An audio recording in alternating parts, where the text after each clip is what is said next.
Hi everyone, and welcome to this video in which I'm going to show you how to sequence a piece of DNA. We're going to go through every step from start to finish, starting with sample prep, submitting the sample to a sequencing company, and then analyzing the data that comes from the sequencer. Alright, so first of all, let's talk about the theory behind Sanger sequencing.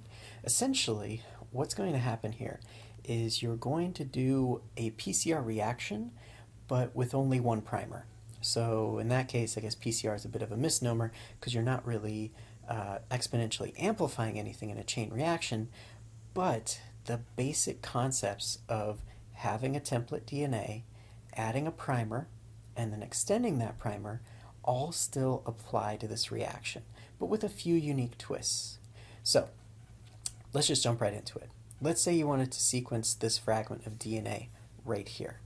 The way you would do that is you would prepare a PCR reaction that has this template DNA in it, along with a DNA polymerase, some building blocks, some dNTPs, and a single primer.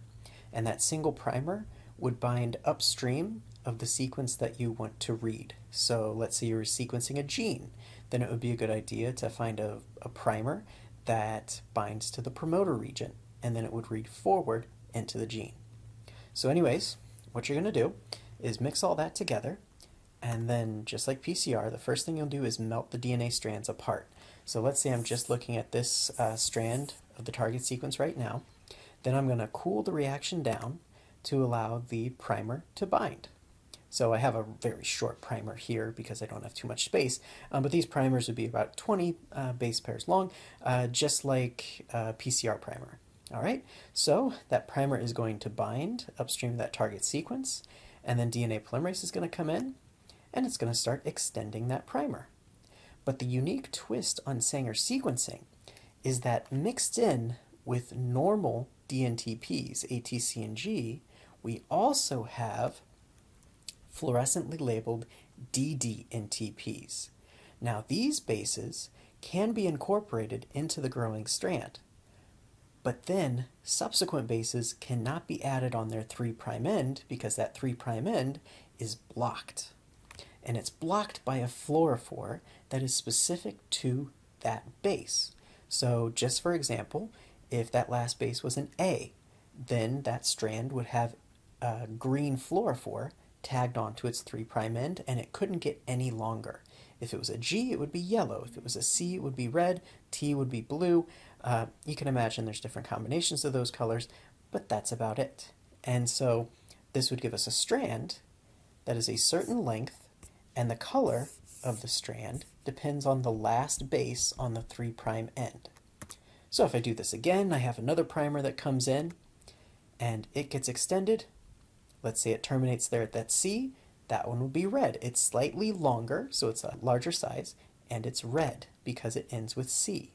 And then I keep doing this over and over and over again, and what you're going to get is a pool of these fragments that are all randomly terminated at different spots in the sequence. And each one of them is going to fluoresce a different color depending on what the last base that was incorporated was. And this works very well over a stretch of about 1,500 bases for Sanger sequencing. Once you start to get farther out, this process doesn't work as faithfully. So really in Sanger sequencing, we can only do this for relatively short reads. But there you go. This is what you would get out of that reaction. You would get all these fragments of different sizes and different colors. And then if you put these onto a gel, specifically a capillary gel, which is a very tiny, very thin, but very long agarose gel, then what you can do is you can separate these products based on their length, such that the shortest ones come off first. So let's say I did just that. I put this sample onto capillary gel. The first one to come off would be the shortest one here. And if I have a UV or a fluorescent detector on the end of that gel, I can see that this shortest fragment is blue. So I know that our sequence starts with a T. Then more fragments would come off. Let's say this fragment right here, and it fluoresces yellow, so I know that the next base is a G. and then I get a red color, so I know that the next base is C, so on and so forth, and I can do this for about 1,500 bases of a sequencing read. You might get a little bit more than that in some reactions, but really that's the limitation of Sanger. So there you go. That's how it works overall. So it's a pretty simple process. Unfortunately, we don't have a Sanger sequencer in my lab, so I don't have a video showing you how to use that instrument.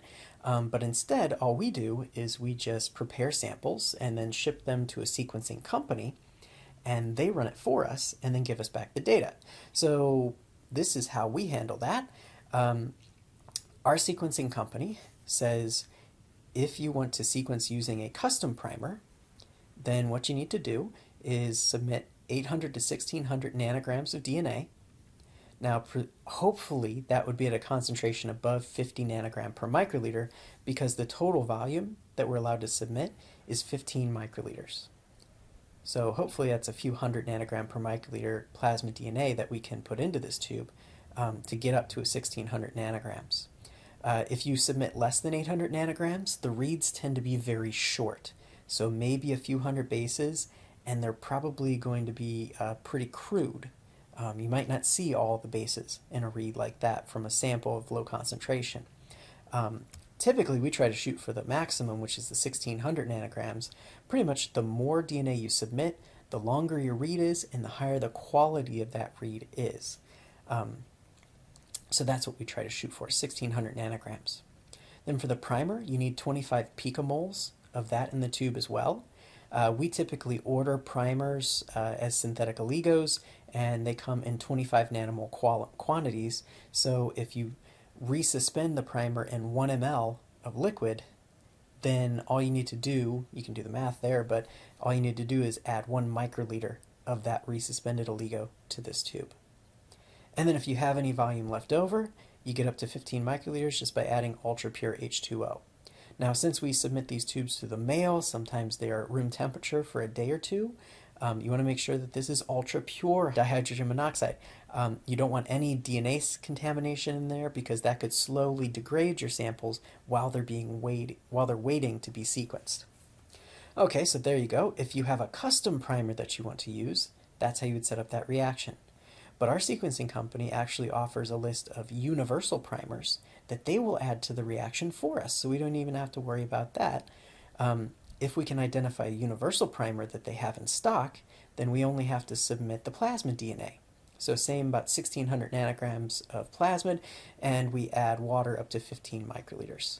So if you can identify a primer they already have, this prep is much simpler. And that's exactly what we'll do in class. So for example, when you're sequencing your Cas9 expression plasmids, remember we're cloning in a gRNA sequence here downstream of the U6 promoter, and there's actually a universal primer that binds to the U6 promoter. So that primer will bind here, just like I was showing in the animation on the last slide, and then it will extend forward to read this gRNA sequence and the scaffold and the terminator, and a little bit beyond that as well. Okay, so whenever you're submitting your Cas9 expression plasmids, you just need 1600 nanograms of that in a tube, and then up to 15 microliters with water. The company will add the U6 primer to that, and then sequence that for us, and we'll get that read on the gRNA. Now notice here we're not getting the entire plasmid. We only get 1500 bases of the plasmid that are actually going to be sequenced, but that should be more than enough to look at our gRNA sequence. When you're testing your putative promoters, remember we're cloning those into the plasmid PEF-GFP, so we're replacing the EF1 alpha promoter with a new promoter. So over here, we don't have a U6 promoter, so we've got to pick a different universal primer. Fortunately enough, the company has primers that bind to the eGFP sequence. So for example, here we have this primer that will bind near the beginning of the eGFP sequence, but it binds to the opposite strand, so that means it reads backwards towards the new promoter. So we'll be able to use this primer to read backwards into our new promoter.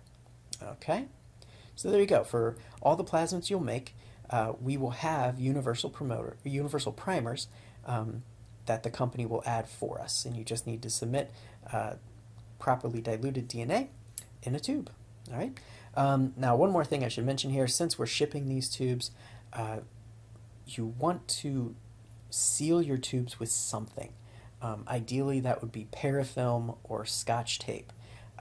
Do not wrap them in packaging tape because that annoys the sequencing staff at the company, okay? But there is a chance that these tubes will pop open while they're being handled through the mail, so you want to seal them somehow. All right, so we submit those samples for sequencing, and then about 2 to 3 days later, we get results back. Now, to analyze those, what you first need to do is figure out what your expected sequence would be. So what would you like to align your sequencing results to? So for that, in this example, what I've done here is I've taken the U6 expression cassette from the Cas9 expression plasmid. So what you see here in green would be the U6 promoter, and then we're hoping that we've inserted a gRNA sequence here where the old BBS1 sites used to be. We cut out the BBS1 sites and replaced them with the guide RNA sequence, and then here's the scaffold RNA after that, and the U6 terminator. So we're using the universal U6 primer, which binds somewhere here in the middle of the U6 promoter. It's going to bind there and then read forward, and we're hoping to catch a good glimpse of what's going on right here in this bit of sequence. So there's two possible outcomes here. Either we will see BBS1 sites here. That would represent the parental plasmid, meaning that we have a false positive here. It's not our desired plasmid, but the original one. Or we could have the desired plasmid. All right, so this is what you're going to get as a result back from the company. It's going to be about 1,000 bases of A's, T's, C's, G's, and these N's as well. Now, wherever you see an N in this sequence, that means that the sequencing instrument was unable to discern which base was coming off at that time. So maybe an A and a T, or rather I should say a blue and a yellow peak came off at that point. And so the instrument couldn't tell for sure exactly what base that should be. So it's not too uncommon to see these in your sequencing results. Hopefully you don't see them in the middle of the sequencing read. Usually the middle of the sequencing read has a lot of reliable data here. We're very confident in what that data is, but it's pretty typical that the first 50 bases after the primer binding site will have a lot of N's in it. That's because you've got very short products here. Those don't resolve very well. You also don't have a lot of them. And then likewise at the end of the sequence, you'll see a lot of N's too. This is where the reaction was really tapering off. We're not getting a lot of these longer products that are being formed, so that's why we're getting lower and lower signal. We're seeing more and more of these N's. So overall here, I'd say we've got about 1,000 bases of data. We can trust about the middle 800 bases pretty reliably. But this is what we need to align to our expected sequence to see if we have our gRNA inserted into the plasmid. So for that, I'm going to go online and use BLAST. So I'm just going to bring that up here. I'm also going to open a Word document that has my sequences over here just to help me keep track of things.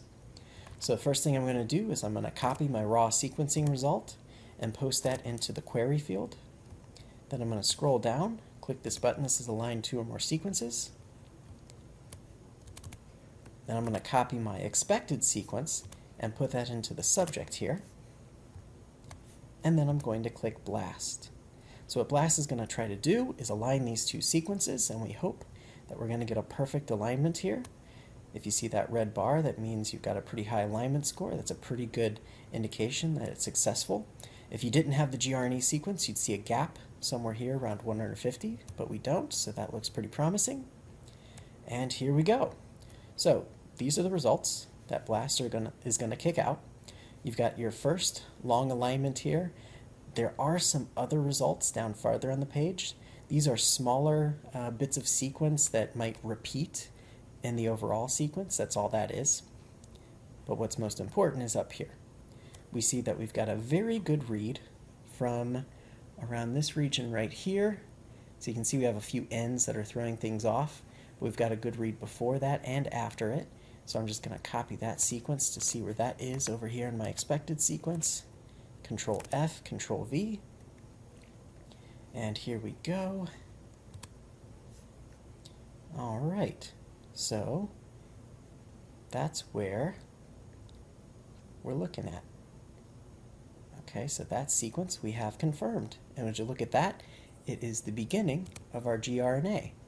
So this is what we're hoping to see. It would be this sequence right here. I'm going to copy that and see if we can confirm that on the BLAST page. And sure enough, here we go. So this is the gRNA sequence that I was hoping to find. Here, let me just justify that Word document again. There we go. All right, so what's highlighted in yellow there is the gRNA that I was trying to insert into the plasmid. And what this BLAST result is telling us is that surely enough, we see the gRNA both in the sequencing result and the expected sequence of the plasmid. So that's a success. If you ran this and BLAST gave you a very good alignment for everything else, but then you saw a bunch of misaligned bases right here, that would be a pretty good indication that you still have those BBS1 sites at that location and you still have the original plasmid. There's quite a few other things that I've seen in these sequencing results. So sometimes you'll see a random E. coli gene that gets recombined randomly into your plasmid. I've seen that happen.